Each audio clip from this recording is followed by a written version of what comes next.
In the small Ghanaian village of Akrokrom, nestled between the lush green hills and the meandering Tano River, the once pristine waterway had become a dumping ground. The villagers, who had always relied on the river for their livelihood, had grown careless with their waste disposal. Plastic bags, bottles, and other trash floated on the surface, while harmful chemicals and human waste seeped into the water, threatening the very existence of the river. The villagers, however, seemed oblivious to the danger. They continued to pollute, ignoring the pleas of the village elder, Kwame, who warned of the consequences. The river, once a symbol of life and prosperity, had become a breeding ground for diseases and a hazard to the villagers' health.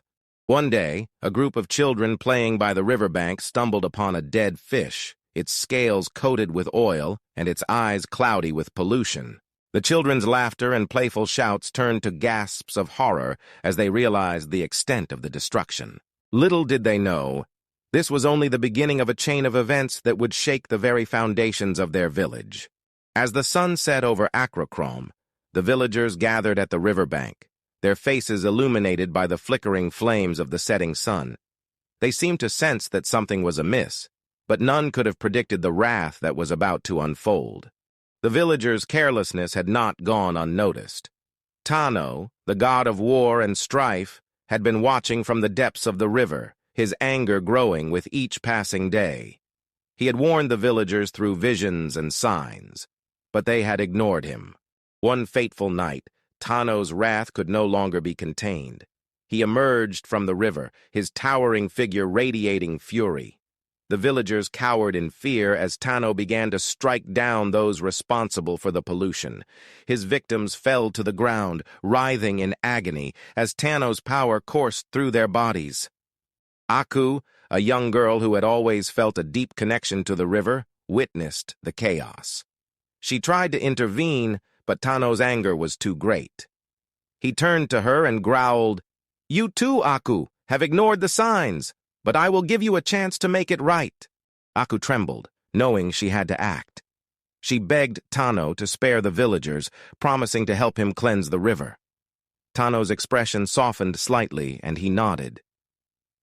"Very well, Aku. You will be my instrument of justice. Together, we will restore the river to its former glory." And so, Aku's journey began. She worked tirelessly alongside Tano, confronting the villagers and forcing them to confront the consequences of their actions. But not everyone was willing to listen. Aku's visions had always been a part of her life, but she had never paid much attention to them. That was until Tano's wrath descended upon the village. Now she saw the world through different eyes. As she worked with Tano, Aku began to realize the true extent of the pollution. She saw the fish struggling to survive, the plants dying, and the very fabric of the river's ecosystem unraveling. Her heart ached with each passing day, and she knew she had to do more.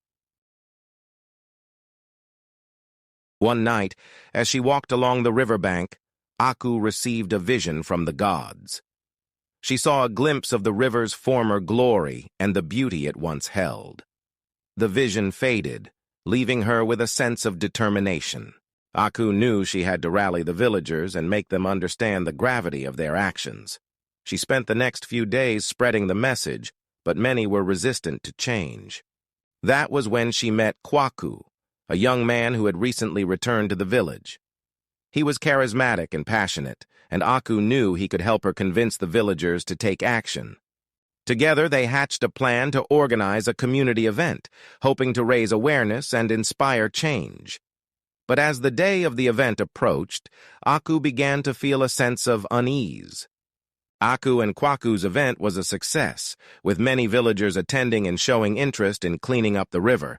However, not everyone was pleased with their efforts. As Aku and Kwaku were setting up, they noticed a group of villagers whispering among themselves. They seemed to be plotting something, and Aku's instincts told her that it wasn't good. Suddenly, one of the villagers, a burly man named Kwaku, approached them. "What do you think you're doing?" he growled. "This is our river, and we'll decide what to do with it." Aku stood her ground. "We're trying to save the river, Kwaku. It's dying because of our actions, Kwaku sneered. You're just a foolish girl who thinks she knows better. We've lived here for generations and we know what's best. Kwaku stepped forward. We're not trying to tell you what to do, Kwaku. We just want to work together to restore the river. But Kwaku wouldn't listen.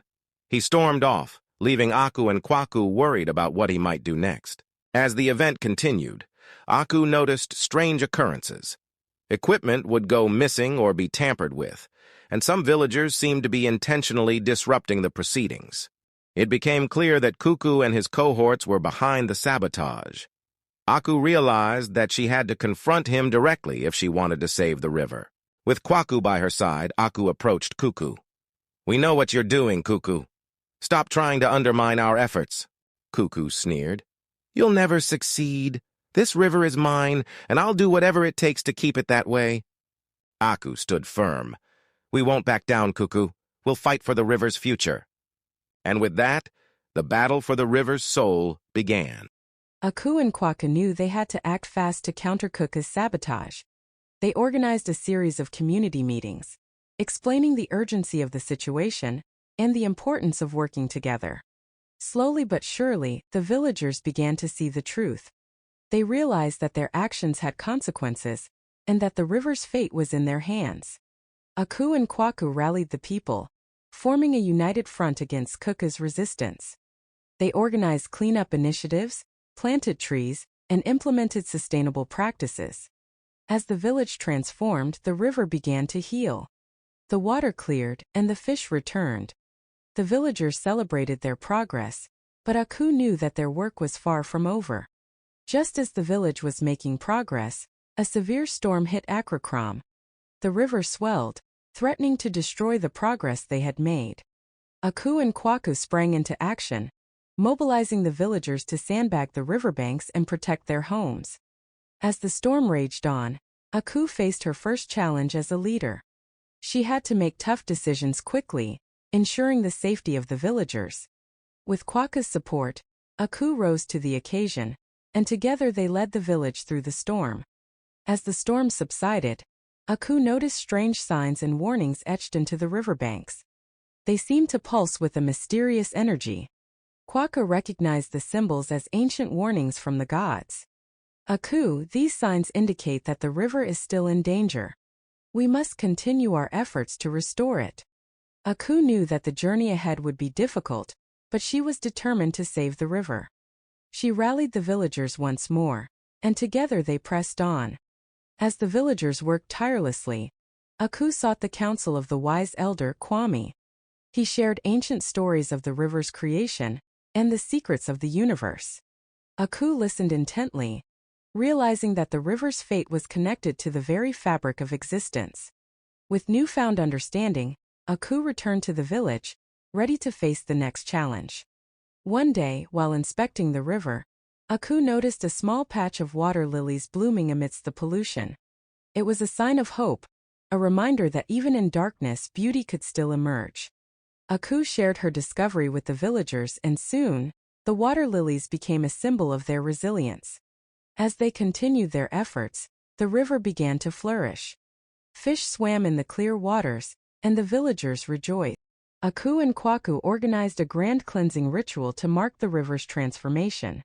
The villagers gathered, offering prayers and gratitude to the gods. As they celebrated, Tano, the god of war and strife, appeared. Aku, you have proven yourself worthy. I will grant you one wish. Aku thought of the river, the villagers, and their shared journey. Tano, I wish for the river's continued prosperity and the villagers' unity. Tano nodded, and with a wave of his hand, the river sparkled, its waters crystal clear. And so, Aku's journey came full circle. She had saved the river, united the villagers, and discovered her strength. The story concludes with Aku's triumph, but the journey of the villagers and the river continues, a reminder that our actions have consequences, and that we can create a better future together.